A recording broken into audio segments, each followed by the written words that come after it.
Bersana tu kali untuk semua. Bersana tu kali untuk semua.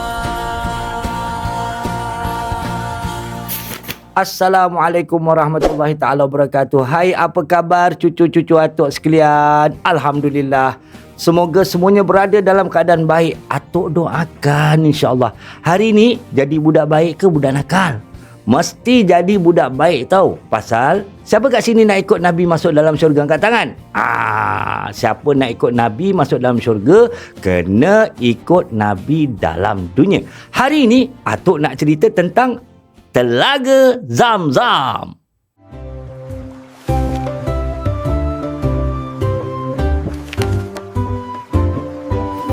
Sebenarnya Telaga Zamzam dah ada sejak dulu lagi. Sejak zaman Nabi Ibrahim AS.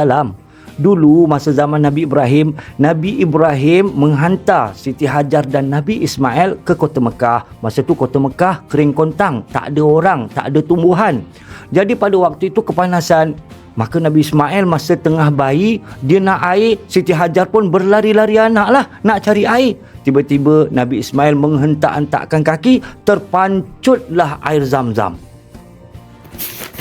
Tapi Telaga Zamzam ni pernah tertimbus untuk beratus tahun. Masa tu berlaku peperangan di kota Mekah.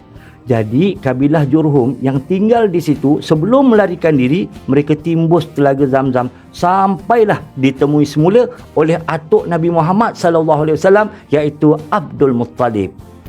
Satu malam Abdul Muttalib telah pun bermimpi didatangi oleh satu orang yang berpakaian putih untuk pergi ke satu kawasan, iaitu di Telaga Zamzam.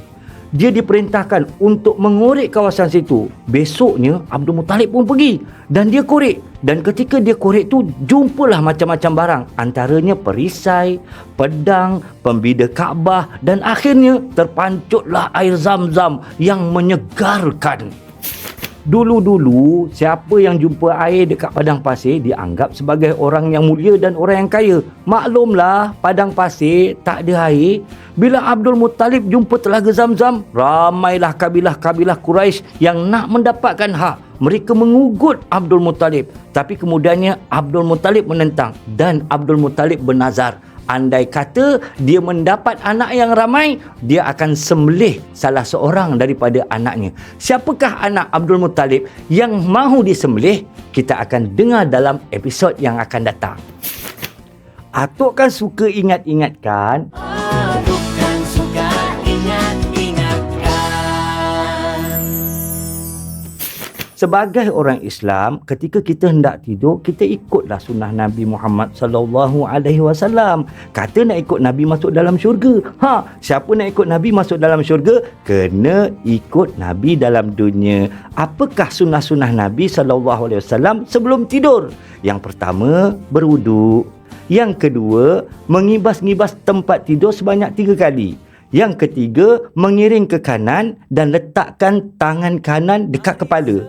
Yang keempat, bacalah ayat-ayat pelindungan seperti ayat kursi, ayat 3 kul. Kemudian yang kelima, berzikir. Dan yang keenam pastinya, mesti niat bangun subuh. Semua bersama